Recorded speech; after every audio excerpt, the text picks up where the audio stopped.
Tusind tak til Malene og band.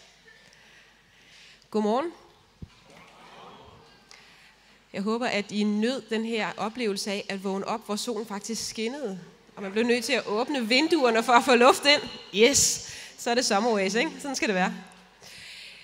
Velkommen til den her morgenmøde bibeltime, hvor Ajit igen vil give os en rigtig god bibeltime undervisning i Markus evangeliet. I går havde vi et spændende tema, hvor vi sådan ligesom startede op. Vi snakkede noget om, eller Ajit snakkede noget om det her med, at Jesus var på en mission. Og i dag så er temaet det her overraskelsen og os. Og det glæder mig til, at du skal åbne op for os. Der er nogle helt praktiske ting. Hvis man ikke har en plads, så er der altså nogle stole heroppe. Det kan man bare lige vide sådan, til information.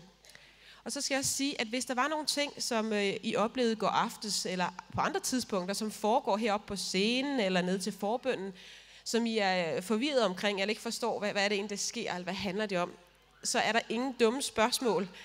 Gå til jeres præst, eller gå til os i lederskabet, som sidder her foran, og stil spørgsmålene, sådan at du ikke render rundt og er forvirret over, hvad der sker, og hvad er rigtigt og forkert her. Så endelig stil spørgsmålene, hvis der er brug for det. Så står der ikke mere på min seddel. Jeg skal bare byde jer herop på scenen. Nikolaj, der oversætter. Fantastisk oversættelse. Ja, han skal altid have en hånd.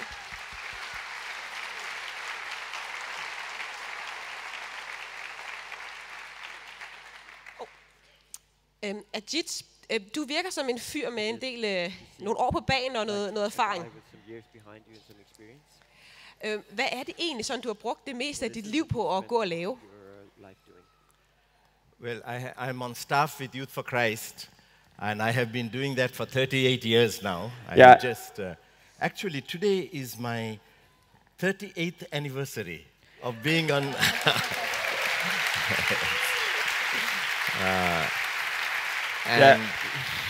Jeg er ansat i Youth for Christ, det har jeg været i 38 år. Det er faktisk mit 38 års jubilæum i dag.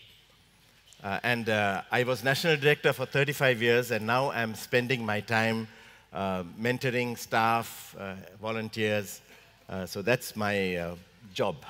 Jeg var landsleder i 35 år, men nu arbejder jeg som mentor for staben og de frivillige.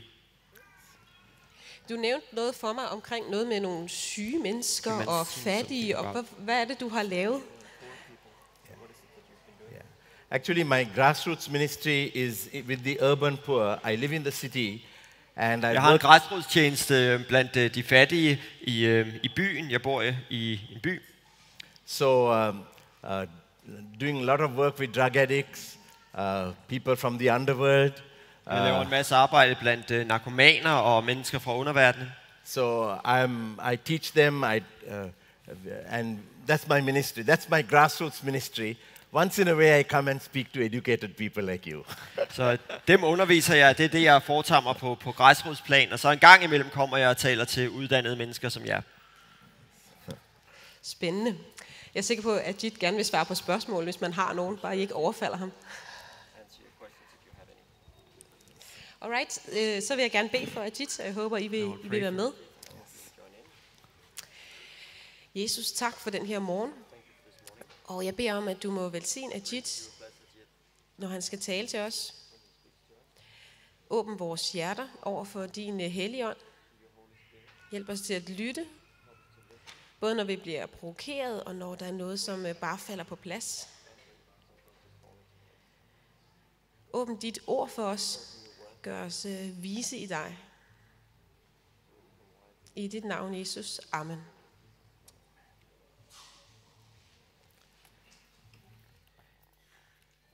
Yesterday we looked at the mission of Jesus, a new mission. I går så vi på Jesus' mission, en ny mission. Today we are going to look at the surprise in the sense that we are going to look at how serious this message is for us. Og i dag skal vi se på overraskelsen i den forstand, at vi skal se på, hvor alvorlig det her budskab er for os. We see Jesus acting as if he is absolute Lord. Vi ser en Jesus, der handler, som om han har absolut herredømme. Our passage today starts at chapter 4. And vores passage i dag starter i kapitel 4.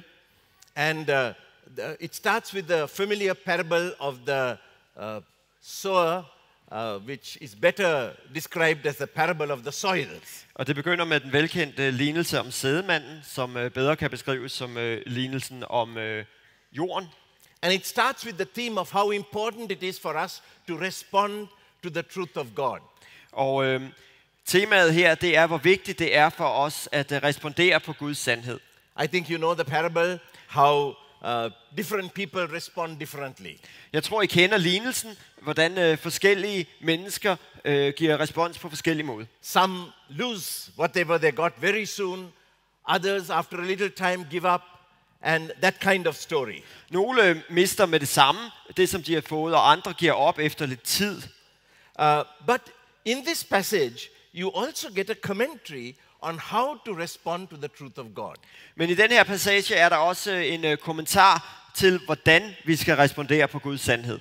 Twice in this passage, Jesus says in this chapter, "He who has ears to hear, let him hear." 2 gange her i Markus evangeliet kapitel 4 siger Jesus, den der har ører at høre med, skal høre. In other words, he's saying this is a very serious message. Take it seriously. Så med andre ord siger han, det her, det er et meget alvorligt budskab, som I skal tage alvorligt. And in verse 11 and 12, he talks about how, parables are given with the purpose of those who will want to understand, will understand. Those who don't want to understand are going to reject it. Og i vers 11 og 12, der forklarer han, at formålet med lignelserne, det er, at de, der gerne vil forstå, skal forstå, og de, der ikke ønsker at forstå, kan afvise det. He's talking about a truth that will challenge people. Han taler om en sandhed, der vil udfordre mennesker. So in 23 again he says, if anyone has ears to hear, let him hear. Derfor siger han igen i vers 23, har nogen ører at høre med, skal han høre. And then he says that if you have, well, you will get more. But if you don't have, even what you have will be taken from you. Og så siger han, at hvis du har, så skal du få mere, men hvis du ikke har, så skal selv det, du har, tages fra dig. What he's saying is that if you accept the truth, then you will get more. Det han siger, det er, at hvis du tager imod sandheden, så vil du få mere. If you refuse to accept the truth, the little you have will also be taken from you. Men hvis du nægter at tage imod sandheden, så vil det lidt, du har, blive taget fra dig. So to reject this truth is very dangerous. Så det er meget farligt at afvise den her sandhed. So I think we realize that the attitude Jesus is presenting to the truth is one of utmost seriousness. Så jeg tror, vi kan se, at det Jesus siger er, at vores indstilling til sandheden er en meget alvorlig sag. You know, today we have this idea that, you gently present your truth. This is our way of thinking. I dag har vi den tankegang, at vi blidt præsenterer sandheden som vores måde at forstå tingene på. It's okay for us. We are not pushing it on you. Det er okay for os, men vi trækker det ikke ned over hovedet på dig. That's not the attitude of the Bible. Det er ikke Bibelens indstilling. Of course, we are always respectful of people. Naturligvis skal vi altid være respektfulde over for mennesker. In 1 Peter 3:15, when Paul is talking about speaking up for the truth. I 1. Peters brev, kapitel 3, vers 15, hvor Peter taler om at stå til regnskab for sandheden. He says, be prepared. Der siger han, I skal altid være parat. To give an answer to the people who have questions about the faith. Til at svare dem, der stiller spørgsmål om jeres tro. And then he says, og så siger han, always do it with gentleness and respect. Men I skal gøre det med sagtmodighed. We don't force our truth on anyone. Vi presser ikke vores sandhed ned over hovedet på nogen. Even God said in Isaiah 1:18, let us reason together. Selv Gud siger i Esajas bog, kapitel 1, vers 18, lad os tale fornuft sammen. I den danske autoriserede står der, lad os gå i rette med hinanden. Det er lidt uforståeligt. Lad os tale fornuft sammen. So we are always respectful of people. Så vi er altid respektfulde over for mennesker. But we seek to persuade them of the truth. Men vi søger at overbevise dem om sandheden. There is a word for persuasion, a verb that comes 7 times describing the ministry of Paul in the book of Acts. Der er et græsk ord, der betyder at overtale eller overbevise, som bruges 7 gange i apostlenes gerninger om apostlen Paulus' tjeneste. And that word has the idea of working with people till their minds are changed. Og det ord, det har den betydning at arbejde med mennesker, indtil deres sind bliver forandret. We know that people need this message. Vi ved, at mennesker har brug for det her budskab. Stanley Jones was a missionary in India. Stanley Jones var missionær i Indien. And he was a friend of Mahatma Gandhi's. Og han var gode venner med Mahatma Gandhi. And Gandhi once told him, og Gandhi sagde engang til ham, don't propagate your faith. Du skal ikke lave propaganda for din tro. Be like a rose, just live it. Be like a rose which silently exudes its perfume. Du skal bare leve din religion. Vær som en rose, der tavst udspreder sin duft. And influences people in that way. Og øver indflydelse på mennesker på den måde. Stanley Jones reminded Gandhi that he was the greatest of all the propagandists. Stanley Jones mindede Gandhi om, at han var den største propagandist af alle. Because he was presenting his truth regarding liberation to the whole world. Fordi han præsenterede sin sandhed om frigørelse for hele verden. There are a lot of good causes today that are benefiting from propaganda. Der er mange gode formål i dag, der har gavn af propaganda. There is propaganda about the environment, about human rights. Der er propaganda for miljøet og for menneskerettigheder. And this is very good. We need to propagate those truths. Og det er godt. Vi har brug for at gøre propaganda for de sandheder. If so, why not for religion? Men hvis det er tilfældet, hvorfor så ikke for religion? So, this, we are faced with the challenge of pluralism, of the postmodern approach to truth today. Så vi står over for pluralismens udfordring i den postmoderne tilgang til sandheden i dag. Earlier people tried to show that Christianity was right or Christianity was wrong. Før i tiden forsøgte mennesker at bevise, at kristendommen var sand eller at kristendommen var falsk. That's not what people are doing anymore. Det er ikke det, mennesker gør mere. They say, you have your truth, I have my truth. Don't push your ideas on others. I dag der siger man, du har din sandhed, jeg har min sandhed. Lad være med at presse dine idéer ned over andre. So conversion is a bad term today. Så i dag er konversion blevet et grimt ord. People say there is no absolute truth. Folk siger, der er ikke nogen absolut sandhed. Now what do we mean by absolute truth? Hvad mener vi, når vi siger absolut sandhed? It doesn't mean that we know everything. That's not what it means. Det betyder ikke, at vi ved alt. What it means is that this truth is so true. Det som det betyder, det er, at den her sandhed er så sand. So important, so valuable. Så vigtig, så værdifuld. So necessary. Så nødvendig. That all people everywhere need to hear it. At alle mennesker overalt har brug for at høre den. That's what we mean by absolute. It's for everyone. Det er det, vi mener med absolut sandhed. Den er for alle. Now later we'll see as to why we can claim that Jesus Christ is absolute truth. Senere vil vi se på, hvorfor vi kan hævde, at Jesus Kristus er absolut sandhed. Well, after that Jesus gives two parables about the kingdom. Efter lignelsen om sædemanden, så kommer Jesus med to andre lignelser om Guds rige. In verses 26 to 29, he says about how a sower sows and then goes to sleep. I vers 26-29 i Markus evangeliet kapitel 4, der taler han om, hvordan en mand tilsår sin mark, og så går han i seng. And the seed grows and flourishes, and he doesn't know how. Og kornet vokser og blomstrer, og han ved ikke engang hvordan. Finally, he's able to harvest. Og til sidst, så kan han høste. And Jesus is saying, this is God's work. Og Jesus siger, det er Guds gerning. We don't need to panic and fear about our presentation of the gospel. Vi har ikke brug for at gå i panik eller frygte for vores præsentation af evangeliet. We do our job faithfully. Vi gør vores job trofast. We work on the best methods that we could possibly find. Vi arbejder på de bedste metoder, vi overhovedet kan finde. And we leave it to God to do his work. Og så overlader vi det til Gud at gøre hans arbejde. As I'm working for a Youth for Christ, which is an evangelistic organization. Jeg arbejder for Youth for Christ, som er en evangeliserende organisation. In my early years as an evangelist, I used to be very scared. Og i mine første år som evangelist, der var jeg meget bange. When we invite people, will no one come forward? Then I'll be humiliated. You know? Når man for eksempel inviterede mennesker til at komme frem, så kunne jeg tænke, er der nu ikke nogen, der kommer frem? Bliver jeg ydmyget nu? And I shared this with an older evangelist called Leighton Ford. Og det delte jeg med en ældre evangelist, der hedder Leighton Ford.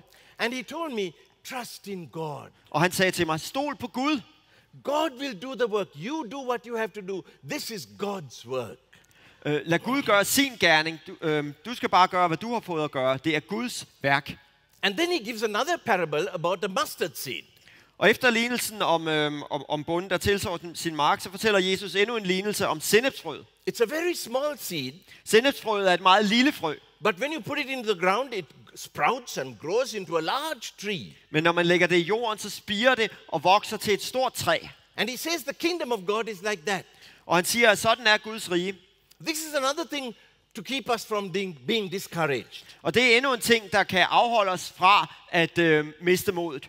God is slowly but surely growing his kingdom. Gud lader langsomt, men sikkert sit rige vokse. If one nation rejects the message, the church will be in decline in that nation. Hvis der er et folk, der afviser budskabet, så vil kirken være i tilbagegang i det folk. But elsewhere it's flourishing. Men et andet sted, så blomstrer den. And so God's kingdom continues to grow. Så Guds rige fortsætter med at vokse. When I was a student in the 1970s, da jeg studerede tilbage i 1970'erne, I was studying in America, so everyone was scared of communism. Jeg studerede i USA, så alle var meget bange for kommunismen. And it was the time of the Cultural Revolution, when Mao Zedong seems to be so powerful. Og det var tiden for Kinas kulturrevolution, hvor Mao Zedong virkede så magtfuld. And I remember my teacher, one of my teachers, John Siemens. Og jeg kan huske en af mine lærere ved navn John Siemens. Han sagde, no culture can exist for very long without God. Ingen kultur kan eksistere ret længe uden Gud. Today we see this force as being unbelievably huge and powerful. What force? Sorry. The force of communism. Okay. I dag, sagde han, ser vi kommunismen som en meget stor og mægtig kraft. But it won't last. Men det kommer ikke til at vare ved. And that's what was happening. Og det er jo det, der er sket. No one knew it. Ingen kunne vide det. But millions and millions of people were coming to Christ. Men millioner og atter millioner af mennesker kom til Kristus. So we don't lose heart. Så vi taber ikke modet. Don't think that we are fighting a losing battle. Tro ikke, at vi er ved at tabe kampen. God is a God of history. Gud er historiens Gud. And he is working. Og han virker. And what we are doing is we are joining in this great work that God is doing. Og det som vi gør, det er at vi tager del i det store værk som Gud udfører. Now we are going to look at 4 chapters. Chapter 4, 5, 6 and 7. I dag kigger vi på 4 kapitler i Markus evangeliet, kapitel 4, 5, 6 og 7. Where we see Jesus as the absolute Lord and what it means for him to be absolute Lord. Hvor vi ser Jesus som den, der har absolut herredømme, og hvad det betyder for ham at være den absolute herre. In chapter 4, 35-41, we are told the lesson that was read for us, how he stilled that storm. I kapitel 4, vers 35-41, der læser vi det her, som Niels læste højt for os, hvordan han stiller stormen. And he's crossing the Sea of Galilee. Han er ved at sejle over Galileas sø. And then they encounter this great storm. Og så løber de ind i den her storm. And the boat is filling up with water. Og båden er ved at blive fyldt med vand. And Jesus is asleep. Og Jesus sover. How could that happen? Hvordan kan det ske? Normally, if you want to wake up somebody who's asleep, you just put some water on his face and he gets up. Normalt, hvis man vil vække en, der sover, så smider man bare noget vand i hovedet på ham, så vågner han. If you look at the story in Matthew, you realize, hvis vi ser på beretningen om stormen på søen i Matteus evangeliet, before that boat ride, Jesus had been very busy with ministry. Så kan vi se, at før den her sejltur, der havde Jesus haft enormt travlt med sin tjeneste. And he must have been totally exhausted. Og han må have været totalt udmattet. So exhausted that he was sleeping through a storm. Så udmattet, at han kunne sove igennem en storm. So this Jesus is a very much of a human being. Så Jesus, han er rigtig meget et menneske. And that's the kind of Savior and Lord that we want. Og det er den slags frelser og herre, vi vil have. Someone who can understand what we go through. En, der kan forstå, hvad det er, vi går igennem. So the disciples wake him up quite annoyed that he's still asleep. Så disciplene, de vækker ham, de er meget irriteret over, at han stadig sover. And then he rebukes the wind, and he says, "Peace, be still," and there's great calm. Og så truer han af stormen og siger, "Ti stille, hold inde," og der bliver blikstille. And the disciples are stunned. Og disciplene er lamslået. Verse 41 says, who is this then, that even the wind and the sea obey him? I vers 41, der står der, hvem er dog han, siden både storm og sø adlyder ham? So he is asleep like a normal human being. And then suddenly he gets up and he stills the storm. Så han ligger og sover som et helt almindeligt menneske, og pludselig så rejser han sig og får stormen til at lægge sig. Not only does he heal people, he's now controlling nature. Ikke alene kan han helbrede mennesker, han kontrollerer naturen. And the disciples asked, who is he? Og disciplene spørger, hvem er han? And the answer to that question comes from a very surprising source. Og svaret på det spørgsmål kommer fra en meget overraskende kilde. It comes in the very next passage. Det kommer i den næste passage. A few demons who tell who Jesus is. Fra nogle dæmoner, der fortæller, hvem Jesus er. So they have come now to Gentile territory. Nu er de kommet over til hedningeterritorium. To the country of the Gerasenes. Til Gerasenernes land. And we are now in chapter 5. Vi er nu i kapitel 5. And already he has delivered demon-possessed people. Jesus har allerede udfriet dæmonbesatte mennesker. But this one is an extreme case. Men det her er et ekstremt tilfælde. He's in Gentile territory. Han er i hedningeland. This is the most detailed description we have of an exorcism. Det er den mest detaljerede beskrivelse, vi har af en eksorcisme. And it's the most severe case. Og det er det mest alvorlige tilfælde. He was uncontrollable, we are told. Han var helt ude af kontrol, får vi at vide. Verse 9 tells us that his name was Legion. I vers 9 står der, at hans navn var Legion. Because he had many demons. Fordi han havde mange dæmoner. Legion was a part of the Roman army, which usually had about 600 men. En legion var en del af den romerske hær, som almindeligvis bestod af 6.000 mænd. 6.000. And this demon cries out the answer to the question that the disciples asked. Og den her dæmon råber svaret på det spørgsmål, som disciplene stillede. What have you to do with me, Jesus, Son of the God, of the Most High God? Hvad har jeg med dig at gøre, Jesus, du Gud, den højeste søn? I adjure you, by God, don't torment me. Jeg besværger dig for Guds skyld, pin mig ikke. And well, what happens was that Jesus delivers this person. Det der sker, det er, at Jesus udfrier den her person. And the demons go to a herd of pigs. Og dæmonerne farer ind i en flok svin. And the people are a little uneasy by this. Og folk i området, de er de har lidt svært med det her. Verse 17 says, they begin to beg Jesus to leave. I vers 17 står der, at de bad Jesus om at forlade deres egen. Here's a great miracle that has been done. Der er sket et stort mirakel. But they were a little uncomfortable with it. Men de havde lidt ubekvemt med det. They're not angry with him. They beg him to go.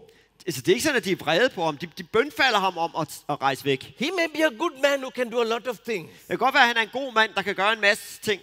But it's too uncomfortable for them. Men det er for ubekvemt for dem.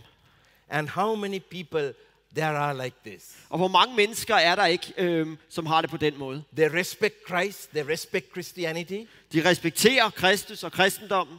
But they won't give themselves to him in total commitment. Men de vil ikke give sig selv til ham i total overgivelse. It threatens their lifestyle. For det truer deres livsstil. They don't want to change, to give up things that they like.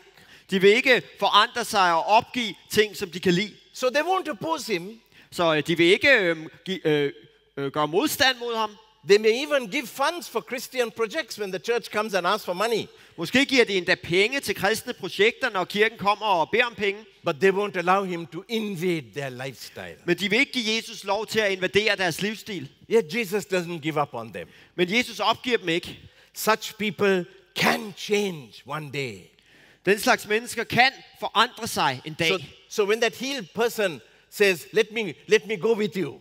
Så da den person, der er blevet helbredt, siger, lad mig tage med dig. Verse 19, Jesus says, i vers 19, så siger Jesus, you go home to your friends and tell them how much the Lord has done for you and has had mercy on you. Siger Jesus til ham, gå hjem til dine egne og fortæl dem om alt det Herren har gjort mod dig, og at han har forbarmet sig over dig. They may not want Jesus, but they might listen to this guy.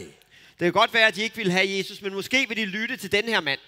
Then we come to chapter 5, the middle part, and we see him doing 2 more healings. Så nu er vi nået til midten af kapitel 5, og nu ser vi Jesus udføre 2 helbredelser mere. I think you know the healings. One is the woman who just touched him, and she was healed. A new thing. Mange af jer kender nok de her beretninger. Der var en kvinde, der bare rørte ved Jesus og blev helbredt. Det var noget nyt. And then a person who has died is raised from the dead, the daughter of Jairus. Og så er der en person, der er død, men som bliver opvakt fra de døde, Jairus' datter. And in both cases, he talks about the need for faith. Og i begge tilfælde taler Jesus om behovet for tro. He tells that woman who touched Jesus, daughter, your faith has made you well. Han siger i vers 34 til den kvinde, der rørte ham, datter, din tro har frelst dig. He tells Jairus, when they tell him that the child has died, he says, do not fear, only believe. Og da Jairus får at vide, at hans datter er død, så siger Jesus til ham, frygt ikke, tro kun. So what we are seeing is a Jesus who's doing strong things and encouraging faith in him. Så det, som vi ser, det er en Jesus, der gør stærke ting, og som opmuntrer til tro på ham. Then he comes to his hometown, chapter 6. Så kommer han i kapitel 6 til sin hjemby. And he goes to the synagogue and he teaches on the Sabbath day. Og på sabbaten går han ind i synagogen og underviser. And his own people are finding it difficult to accept him. Og hans egne bys børn finder det svært at acceptere ham. And they question his credentials. Og de stiller spørgsmålstegn til hans kvalifikationer. It's his hometown. Det er hans hjemby. De kender ham. Where did he get his wisdom? Hvor har han fået sin visdom fra? How does he do such mighty works, they ask. Hvordan kan han gøre sådan nogle mægtige gerninger, spørger de. Is not this the carpenter? Er det ikke tømreren? The son of Mary? Marias søn? The brother of Jesus, James, Joseph, Judas and Simon? Og bror til Jakob og Joses og Judas og Simon? And his sisters are also here? Og hans søstre er her også. His father is not mentioned. Hans far bliver ikke nævnt. Probably he had died. Så han er sandsynligvis død. And so Jesus is described as the carpenter. He looks like he took over the family business. Jesus bliver beskrevet som tømreren, så det lader til, at han har overtaget familiefirmaet. Later in John chapter 7 verse 15, this is a disqualification because he didn't have money. He didn't go for higher studies. So they asked him, who has taught him that he talks like this? Senere i Johannes evangeliet kapitel 7, vers 15, der er det noget, der diskvalificerer ham, fordi de siger, hvordan kan han have forstand på skriften, når han ikke er oplært i den? Han har ikke studeret. So the problem in his hometown was that Jesus was too ordinary. Så problemet i hans hjemby, det var, at Jesus var for almindelig. See, many teachers and religious leaders are distant from their people. Der er mange undervisere og religiøse ledere, som er distanceret fra deres folk. Very intellectual perhaps, very unusual perhaps. Måske meget intellektuelle eller meget ualmindelige. Even some Christian celebrities are a little distant from the people. Der er endda nogle kristne berømtheder, der har en afstand til folket. Not Jesus. Men ikke Jesus. He was one of us. Han var en af os. He knew the struggles that humans had. Han kendte de kampe, som mennesker har. Earlier we talked about his tiredness. Tidligere der talte vi om, at han blev træt. Now we see that he's unable to pursue higher studies. Og nu ser vi, at han ikke var i stand til at tage en videregående uddannelse. Because he had to work. Fordi han skulle arbejde. Now the carpenters of course were very tough people. Tømrere, det var nogle hårde gutter. The village woodworker, they call it tekton. The woodworker was a tough person. Tekton er ordet på græsk. Det var træarbejderen i landsbyen, og han var en hård negl. Those days they didn't have electric saws and electric planers. Dengang der havde man ikke elektriske save og andet elektrisk udstyr. So if you were a carpenter, you had to be a tough person, strong. Så hvis man var tømrer, så skulle man være en stærk mand. This is not the normal picture we get of Jesus. Det er ikke det billede, vi almindeligvis får af Jesus. Or of a religious person. Eller af en religiøs person i det hele taget.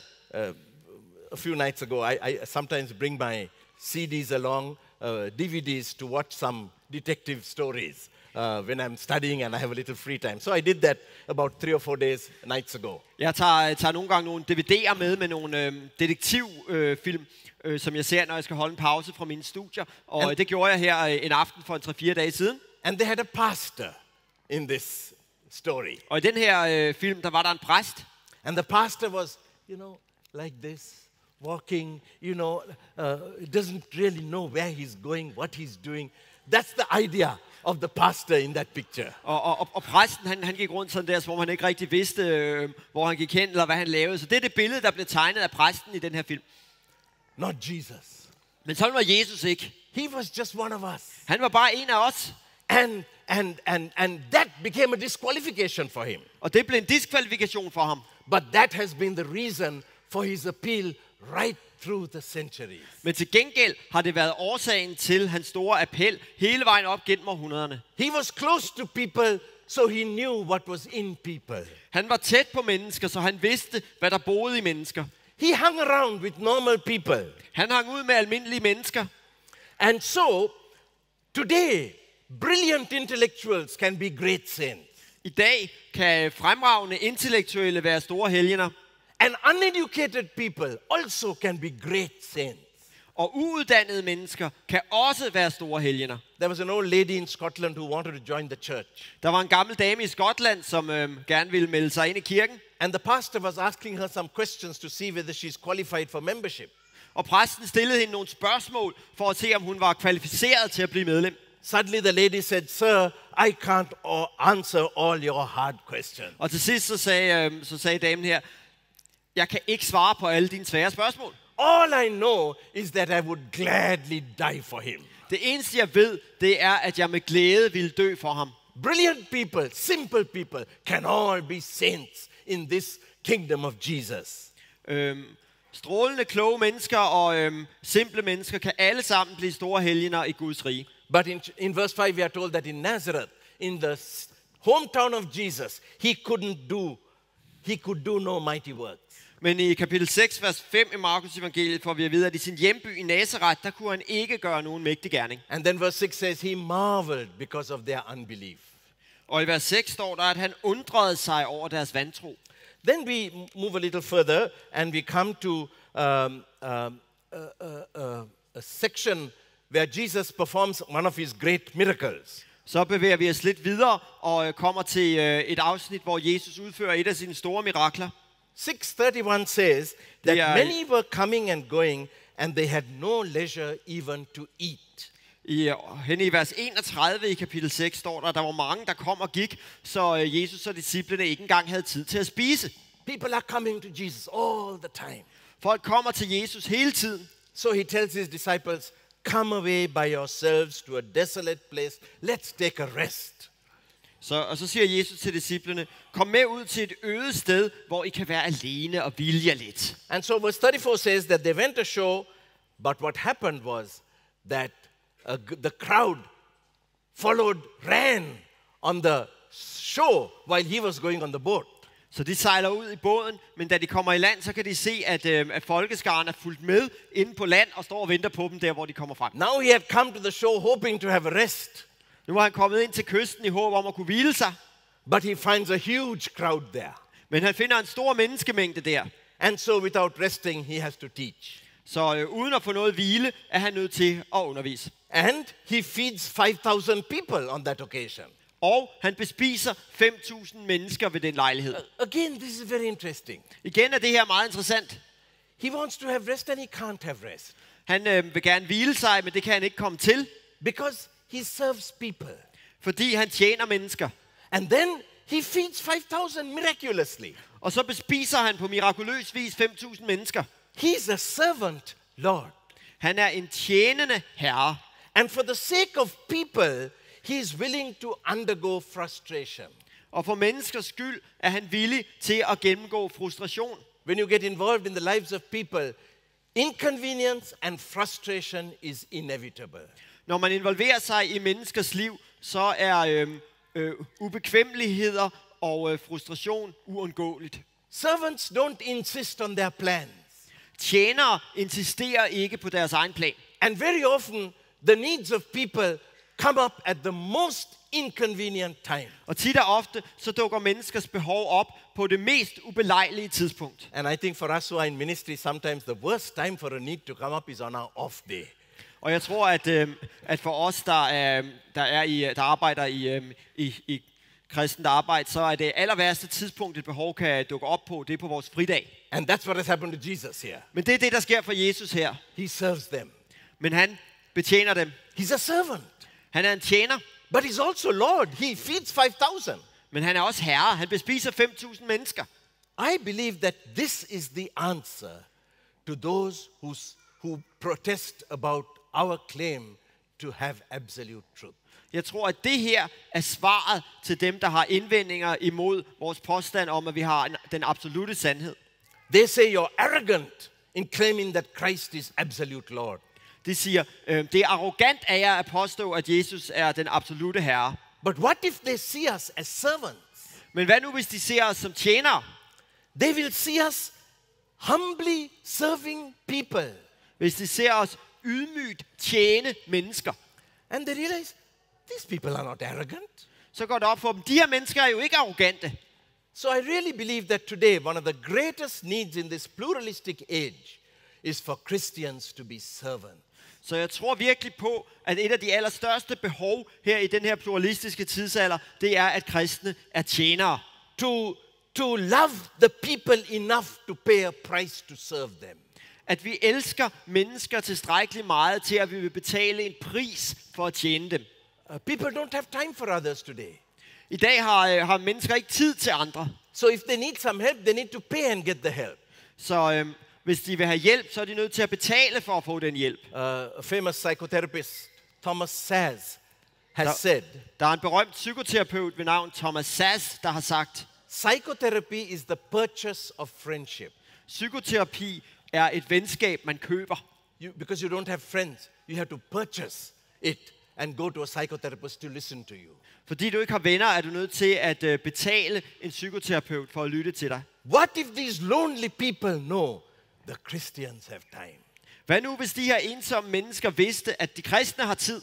You know, that was one of the reasons for the conversion of the Roman Empire. Det var en af årsagerne til, at Romerriget blev kristnet. It was not just through a decree that Emperor Constantine suddenly made. Det var ikke bare på grund af et dekret, som kejser Konstantin pludselig udstedte. The hearts of the people had been made prepared to receive this gospel. Menneskers hjerter var blevet gjort beredt til at modtage evangeliet. And how were they prepared? Og hvordan blev de beredt? By the loving actions of the Christians. Ved de kristnes kærlige gerninger. Now we come to chapter 7. Nu når vi frem til kapitel 7.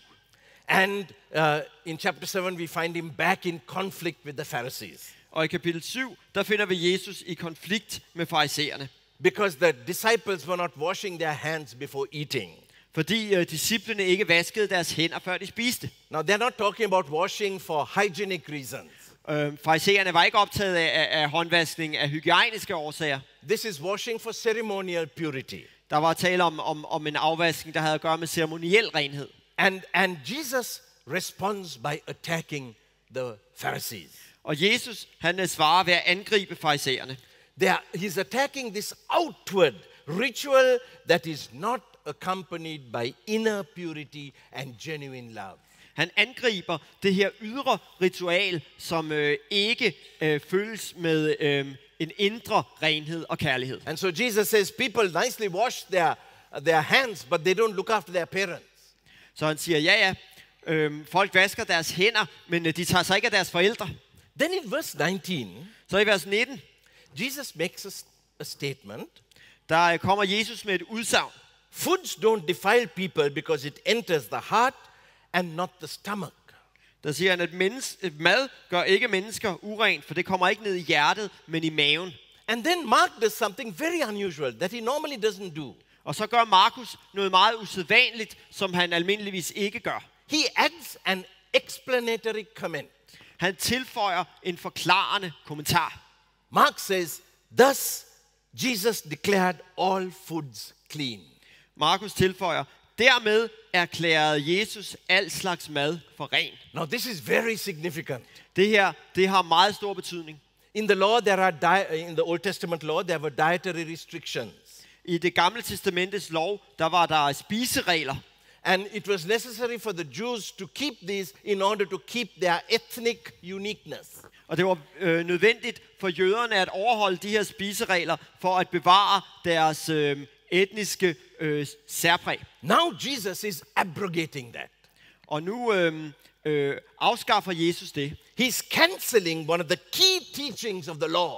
Han annullerer en af lovens vigtigste læresætninger. Leviticus 11 and Deuteronomy 4:14 give us detailed descriptions about this. 3. Mosebog 11 og 5. Mosebog 14 giver os detaljerede beskrivelser af det her. And Jesus is saying that this thing that God has instituted, now I am abrogating. Og Jesus siger, det her, som Gud har indstiftet, det afskaffer jeg nu. He is doing what only God can do. Han gør, hvad kun Gud kan gøre.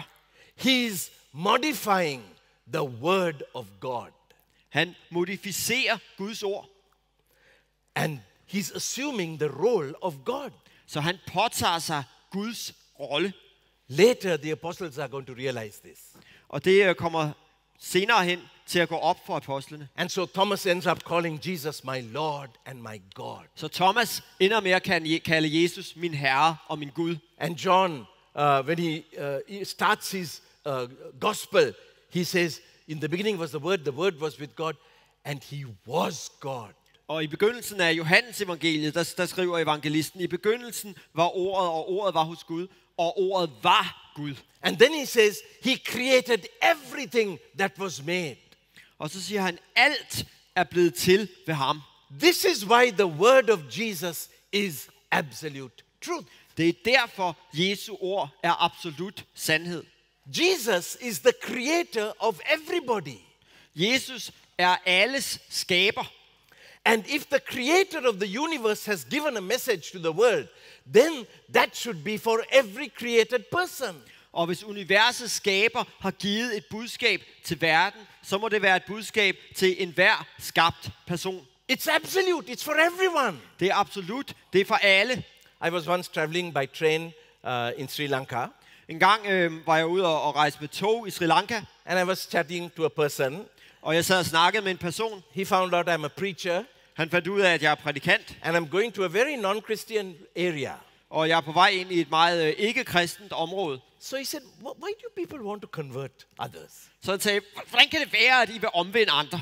Why can't you let the Buddhist be a good Buddhist and you be a good Christian? Hvorfor kan du ikke bare lade buddhisten være en god buddhist, og så kan du være en god kristen? He says, you will avoid so much trouble if you stop converting people. I vil undgå så meget ballade, hvis I holdt op med at omvende folk. I told him, we believe that there's a God who created this universe. Jeg sagde til ham, vi tror på, at der er en Gud, som har skabt det her univers. And that this God, seeing the mess the world is in, has provided an answer.